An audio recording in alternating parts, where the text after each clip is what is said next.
guys, welcome to IM Food Safari channel. இப்போ என்ன நம்ம பண்ண போறோம் அப்படினா guys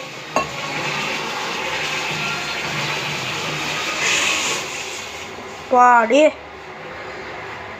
அமைதியாகறானே செம சூடில் இருந்துருக்கான். வீடு ஆன் பண்ணதுலேருந்து தண்ணியே ஊற்றல, செம ஹீட்டில் இருந்துருக்கான்.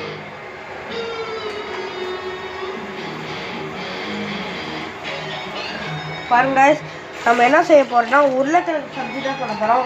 எதுக்கு நான் தோசை தான் செம்மையாக இருக்கும். இந்த ரெசிபி வேணும்னா நானும் உங்களுக்கு சொல்கிறேன், நீங்களும் பண்ணலாம்.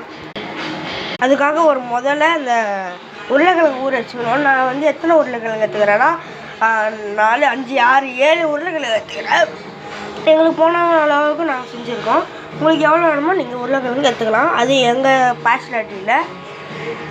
இப்போ அதுக்குள்ளே என்ன சேர்க்கணும்னா இது சீக்கிரமாக இது வேகணும்னு கல் உப்பு கொஞ்சம் ஒரு கை ஃபுல்லாக ஒரு கல் உப்பு போட்டுருலாம். ஏன்டா கல் உப்பு போடுறீங்கன்னா கல் உப்பு போட்டால் சீக்கிரமாக அது வெந்துடும். அதனால தான். அப்புறம் நெக்ஸ்ட் அதில் இருக்க கிருமிலாம் போகிறதுக்காக கல் உப்பு போடுறோம். நம்ம இது ஒரு சைடு வேகட்டும். நெக்ஸ்ட்டு நம்ம வந்து இந்த 2 வெங்காயத்தை நம்ம கட் பண்ணுவோம். 3, 2, 1.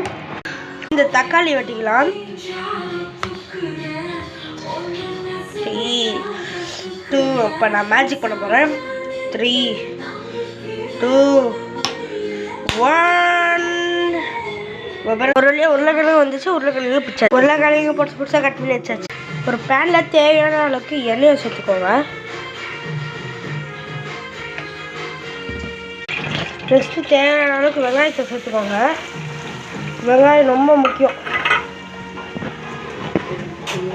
ஃபஸ்ட்டு இந்த கரண்ட் இருக்குல்ல வச்சு அப்படியே வதக்கி வந்து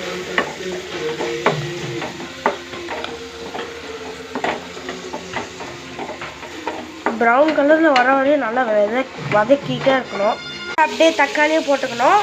1 ஸ்பூன் மஞ்சள் தூள், 1 ஸ்பூன் கரம் மசாலா. அப்புறம் நெக்ஸ்ட்டு கூட தண்ணி நல்லா ஊற்றி ஆட் பண்ணி நல்லா கிரேவி மாதிரி பண்ணிக்கணும்.